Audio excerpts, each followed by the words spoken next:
Okay, quick story. I've had 3 holes in my ears, pierced ears, for many, many, many years. The first one I've had for probably 40 years. And then the other two, I don't even know, 20 years maybe? Maybe, yeah. And right before COVID, or right at the beginning of COVID, I stopped wearing earrings altogether. I wasn't going very many places. And then eventually when I went back to work in the office, I was wearing one earring in just my main earring hole, and the other two I wasn't putting earrings in anymore. So for years I thought they were closed up. And a couple of weekends ago, I took my daughter, my teenager, to get her earrings taken out because she had them pierced in a tattoo parlor, and they do the piercings. We could not get them out. They were ready to come out. Her ears were completely healed. And so the piercer took tools like little wrenches and whatever to take her earrings out so she could put new ones in. And I said, could you possibly see if my holes are completely closed up? I'd like to get them re-pierced. And she said, no, everything is open. She put whatever, there was some sort of tool she used. And I said, that's great. Can I buy earrings here so I can put them in? And she said, sure. So I bought earrings and put them in. And so that was a week and a half ago. And my third, the highest hole is a little irritated, but I took those earrings out and I put these earrings in. These are all hoops. And I brought my teenager to meet my mother-in-law to visit for the weekend. And she looked at me, and after knowing me for 26 years, have you always had that many holes in your ears? And I'm like, yes, I have.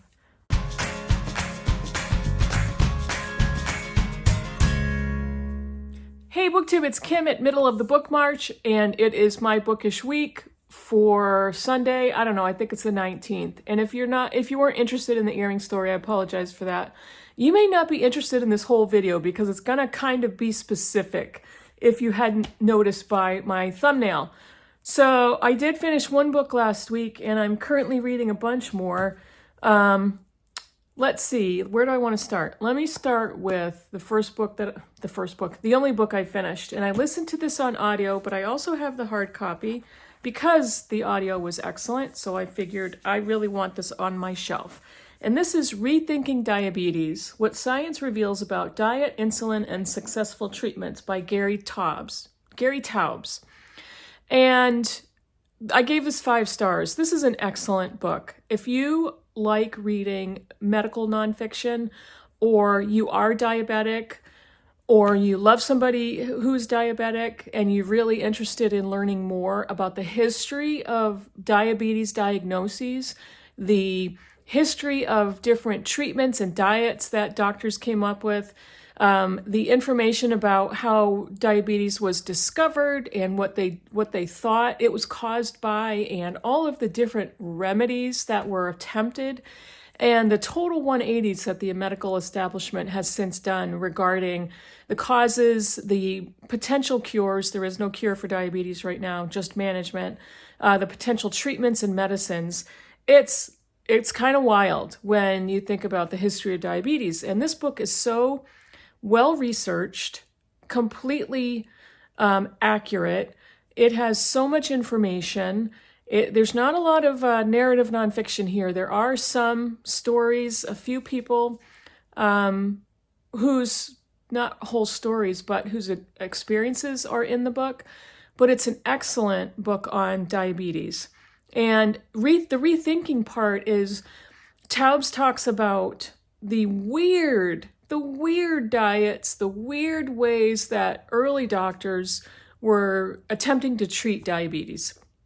There was a high carbohydrate diet. If you know, you know. If you have diabetes, if you've had to eat a diabetic diet, high carbs is not healthy. There was a 100% fat diet. People were eating butter, straight butter and lard, because the doctors of diabetes treatments thought fat will prevent blood sugars from rising. I actually started to feel a little ill when I was reading or listening to the parts about people eating straight spoonfuls of butter. Now, the interesting thing is there wasn't a lot of, the preponderance of diabetes was very low until the end of the turn of the 19th century, so the late 1800s. And lo and behold, coincidentally, that is also the advent of Coca-Cola and the candy companies. So there is a lot of discussion about what causes diabetes. There's type 1 and type 2. What causes insulin resistance or metabolic syndromes? What are the best diets to eat? What do doctors feel about medicines and insulin? Where did insulin come from? How does insulin treat diabetes? Who should take insulin? What part does exercise take? And this is a really good book on a lot of the history and going back and starting out, how did doctors diagnose diabetes? I'm going to give you a hint. It has to do with the urine. And it's so good. I do have to admit, I've had diabetes for, 35, is it 30? No, 30 years, 30 years. And when I was diagnosed 30 years ago, there wasn't this type of information out there. It was a very, okay, you have diabetes. Then my first thought was, what do I do about it? And it was years and years of seeing a nutritionist and doctors and trying this med and trying that med and doing this much exercise. And here's the carb ratio you need to eat. And when I was diagnosed, my carbs per day were in the 150 grams range. Now, for when you are working with the amount of carbohydrates to eat as a diabetic person, you balance that with fat and protein, and of course, all the vegetables you can eat. So you have to be careful about the grams of carbs that you eat in a day. Back then, when I think about it now, that carb number is really high for a person who wants to keep my blood sugars low and stable. And there are all kinds of recommendations from the medical establishment as to how many carbs a person should eat. It depends on your body weight. It depends on your BMI. It depends on if you want to lose weight and how much. And I do have to say, type 1 diabetic and type 2 diabetic have vastly different treatment plans. And my disclaimer here is I am not a doctor or a nurse or a medical professional of any kind. This was excellent for me in my personal experiences. So over the years, since my diagnosis, I have had medical complications. I am pretty healthy right now. And I have had some pretty scary things happen to me. But I've also learned the best way for me to eat, and it is definitely not a high carbohydrate diet. So there's a lot of individual specific experiences. No two diabetics are the same. And what will work for one person won't work for another person, or a person's lifestyle may be wildly different from the next person's lifestyle. Somebody like me who has a very strong sweet tooth may struggle with avoiding sugar, but really, really wants to. Another person wants to be able to eat regular food and jack up the insulin every day. I don't want to. I do take tiny amounts of insulin when I need to, especially after my surgery. So that is the crux of this book. It's excellent. It is extremely well written. It is extremely well researched. If you like medical books, this is great for you. If you're a fan of Siddhartha Mukherjee, he's an excellent medical writer, you will probably like this book. This is not so scientific as Mukherjee's books tend to be, so this is, I think, is much more readable, but just going in, it is not narrative nonfiction. It is mostly, here's some medical research, and here's some really interesting things that we've discovered about diabetes. Now, reading and finishing that book has done something for me. It took me down so many rabbit holes, and I picked up a few other books because of it. And going into Nonfiction November, I would love to read some of these other books that I'm going to show you that have to do with diabetes, diet, sugar, carbohydrates, whatever. So let me get going. Because of that book, I bought this one, Dr. Bernstein's Diabetes Solution, The Complete Guide to Achieving Normal Blood Sugars by Richard K. Bernstein, MD. He, I believe, is a proponent of a vegetable-based diet, and that can work really well, and it's extremely healthy. But a lot of vegans and vegetarians even will compensate for the lack of meat or animal products with carbohydrates, whether it's pastas or breads or rice or that type of thing. That does not work for me. And so I do want to read his book because his name comes up extensively in Taub's book. And so I'd love to read this one. This one is not even so long, and it's only 400 and something pages. A lot of notes, a lot of stuff back here. But this one looks really good as well.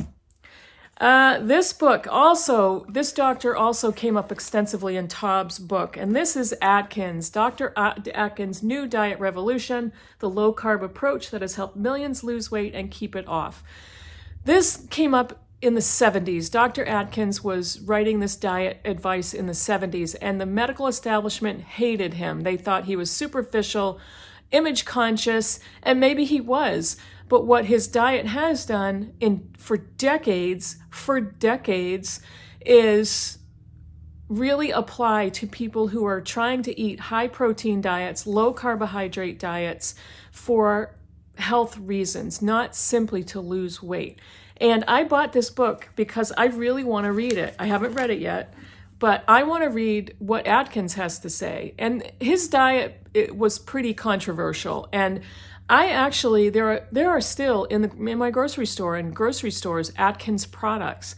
I buy an Atkins chocolate coconut bar, and it basically tastes like a Mounds bar. It's friggin' delicious, and it's Atkins, and it's super low carbs, and I love it. It's like a treat for me. It's like a candy bar, but it's very, very low carbs. This is another book I would love to get to in November. This is Hooked, Food, Free Will, and How the Food Giants Exploit Our Addictions by Michael Moss. He is the author of Salt, Sugar, Fat, and winner of the Pulitzer Prize. And I hauled this book recently, and I love this cover with the lollipop looking images on it. But I would love to read this one as well because sugar addiction is real. Food addiction is real, and sugar addiction is real. I can testify to that. I would love to get to that. There are two books that I have read already that I would love to recommend if you're interested. This book was life-changing for me, and I read this years ago. This one was published in, 1975. This has been around for a really long time. And this is Sugar Blues by William Duffy. This was life-changing because when I read the history of sugar, what sugar does to your body, this is not for the faint of heart, but it is so educational, life-changing, so informational that I highly recommend this book. The shocker that cured millions of the sugar blues, it can cure you too. It's a prime ingredient in countless substances that we eat and drink, from cereal to soup, from cola to coffee, and in many unexpected places as well. This taught me the unexpected places where I would find sugar, and it's absolutely insane. And the last one I want to recommend to you is the Glycemic Index Diet. This book, I think there's a bunch of different GI books. This one is by Rick Gallup, and this is revised and updated. Finally, the glycemic index is being recognized as a key component for permanent weight loss and the treatment of chronic disease. The glycemic index, GI, tells you the glycemic index of different types of foods. All carbohydrates are not created equal. There are certain carbohydrates that are made with whole grains or whole flours, or the types of fruits, types of vegetables that are higher in glycemic index, which means they are absorbed into your bloodstream faster. Baked potatoes are one of the worst because when you bake a potato, a white potato, it keeps all the starches inside. And if you eat a baked potato with butter, with sour cream, whatever you want, extremely high blood sugar absorption. A sweet potato is much lower. It's a far slower sugar absorption into your bloodstream. If you eat white bread, Wonder Bread is the absolute worst. It's like a sugar sponge going straight into your bloodstream. If you eat whole grain, whole whatever breads, one of my favorites is pumpernickel bread. If you eat whole pumpernickel bread, the really dark bread, it's extremely low GI for bread products. So this is extremely informative. I've said extremely far too often. If you're interested in nutritional information on which foods cause a higher absorption and a higher spike in blood sugar. This is an excellent book for you. And it does have charts in the back with different types of foods and what their glycemic index is. And obviously the green means go and the red means don't eat that. So I had a lot of diabetic information there, and that was one of the things it really hit me that I wanted to talk about. So let me show you the other books I have to talk to you about. Oryx and Crake by Margaret Atwood. I DNF'd this book at about 25%. This book is super dark, it's dystopian, it is dark, it is kind of raw and gritty and really a world I did not want to stay in my mental brain. I don't want to give you spoilers, but when a book details child sexual abuse, I'm out. I can't, it's a line, that's a line for me, and I didn't want to continue. So that was a DNF for me. I am still reading Vanity Fair by William Makepeace Thackeray for Booktuber with Britta and Heidi. We are just about halfway through. It's a big chunker of a book. Super satirically funny. I highly recommend this book. Way funnier than I ever thought it was going to be. And there's my little cat head right there. There he is. That's Chowder. I'm also currently reading East of Eden by John Steinbeck with my friend George, one of our subscribers and commenters. Wonderful man, wonderful buddy reader. We're having a really good experience with this book, and that is a reread for me. And I am about to start another buddy read. This is Ariadne by Jennifer Saint with my friend Judy. And this is the first of the Jennifer Saint books that I haven't read yet, and I own 4. I think I own all 4 of her books that she's come out with so far. I haven't read a damn one. This is my first one. So we're going to be starting this one, and this will end out my October reading month. That is it for me. I am going to take my mug of water and drink my very low carb, most medicinal beverage there is on the planet. And thank you so much for watching. If you have any comments, write them to me down below, and I will see you all in the next video. Bye, everybody.